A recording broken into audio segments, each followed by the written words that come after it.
दो।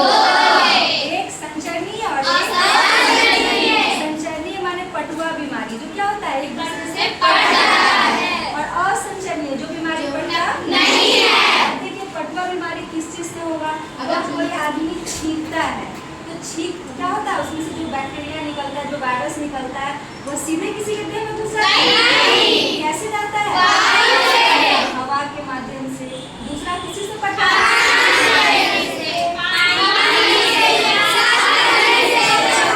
ये तो हम लोग जान गए। अब कुछ पटुआ बीमारी, सारा बीमारी कौन सा बीमारी है? पटुआ। इस पटुआ बीमारी को याद करने का एक ट्रिक बताएं। ऐसा ट्रिक बताएंगे कि आपको बार बार एग्जाम में क्वेश्चन आएगा, आपका जो एग्जाम होगा उसमें भी ये क्वेश्चन आएगा। ऐसा ट्रिक बताएंगे कि आपको याद करने का जरूरत भी नहीं, बस थोड़ा इंग्लिश आना चाहिए, थोड़ा, ज्यादा नहीं, थोड़ा। देखिए सबसे पहले एक होता है जीवाणु, पढ़े है ना? होता है विषाणु। जीवाणु को इंग्लिश में कहते हैं बैक्टीरिया, पढ़े है ना? बैक्टीरिया। और विषाणु को क्या कहते हैं? बस इतना ही अंग्रेजी आना है। जीवाणु को कहेंगे बैक्टीरिया और विषाणु को कहेंगे वायरस। अब देखिए ध्यान से समझिए, यहीं पे सारा बीमारी किससे फैलेगा अभी याद हो जाएगा। अभी का अभी आप लोग को एक हम बता दें, सारा खुद ही बता दिया कि मैम ये बीमारी इससे होगा और ये बीमारी इससे। सबसे पहले हमने लिखा है क्षय रोग। क्षय रोग एक टीबी का बीमारी है, ट्यूबरक्लोसिस टीबी है। टीबी कौन सा बीमारी है? टीबी। थोड़ा क्या बोलेंगे अंग्रेजी, थोड़ा आना चाहिए। टीबी तो ये किस पे खत्म होता है? बी पे कि भी पे? बी पे। तो जो बीमारी बी के bacteria, B for bacteria, B के नजदीक खत्म होगा तो किससे फैलेगा? बैक्टीरिया से। और जो भी वायरस किससे शुरू होता है? बी से। जो बी के नजदीक खत्म होगा वो किससे फैलेगा? वायरस से। अब देखो टीबी किससे होगा? बैक्टीरिया से। किससे होगा? बैक्टीरिया से। खसरा, खसरा को हम थोड़ा नीचे आना चाहिए। खसरा को इंग्लिश में कहते हैं मीजल्स। क्या कहते हैं? मीजल्स। तो स एस कहाँ गया? तो एस क्या होगा? वायरस। क्या होगा? Virus. Chicken pox, virus. Pox के लास्ट में ऑक्स, पॉक्स क्या रहा? एक्स। किसके नजदीक होगा? वायरस। पोलियो, ओ, किससे होगा? वायरस। देखिए है, थोड़ा अंग्रेजी आना चाहिए। हैजा को अंग्रेजी में कहते हैं कोलेरा। क्या कहते हैं? कोलेरा। कोलेरा। लास्ट में क्या आ रहा है? ए। लास्ट में क्या आ रहा है? ए। ए किसके नजदीक है? बैक्टीरिया के। किसके नजदीक है?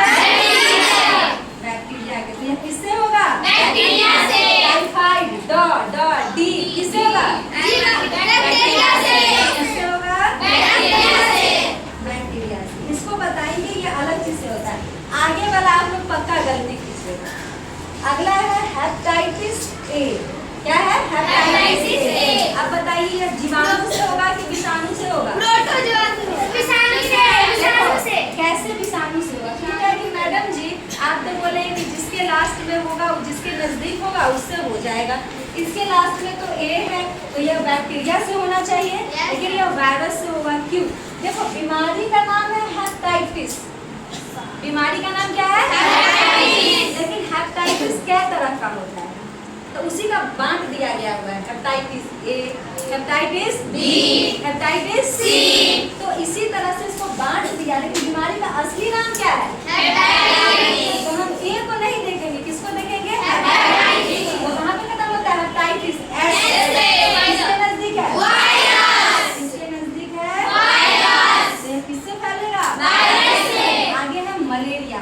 मलेरिया फैलता है ना बैक्टीरिया से ना वायरस से। ये फैलेगा प्रोटोजुआ। और वो प्रोटोजुआ कौन है? मच्छर। वो प्रोटोजुआ कौन है? मच्छर। तो मलेरिया किससे होगा? प्रोटोजुआ। और देखो प्रोटोजुआ मलेरिया के वो कहानी है, छोटा सा सुनाते हैं। मलेरिया जो फैलता है ना वो मच्छर से फैलता है। तो रामायण किसके वजह से हुआ?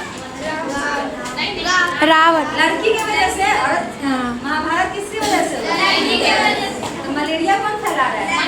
मच्छर। तो कौन मच्छर? लड़का मच्छर की लड़की मच्छर? रामायण लड़की कराया, महाभारत कौन कराया? लड़की। तो मच्छर कौन? मलेरिया कौन फैला रहा है?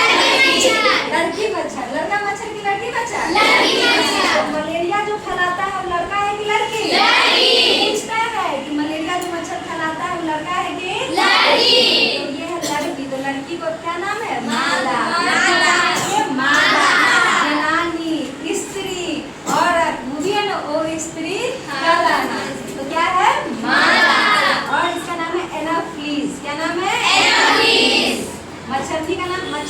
मच्छरनी का नाम क्या है? एनाफिस।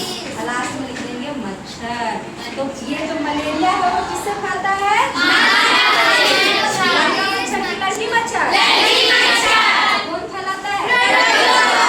आया समझ में? एक बात बताइए, बीमारी याद करना होगा? इसके लिए थोड़ा इंग्लिश आना चाहिए।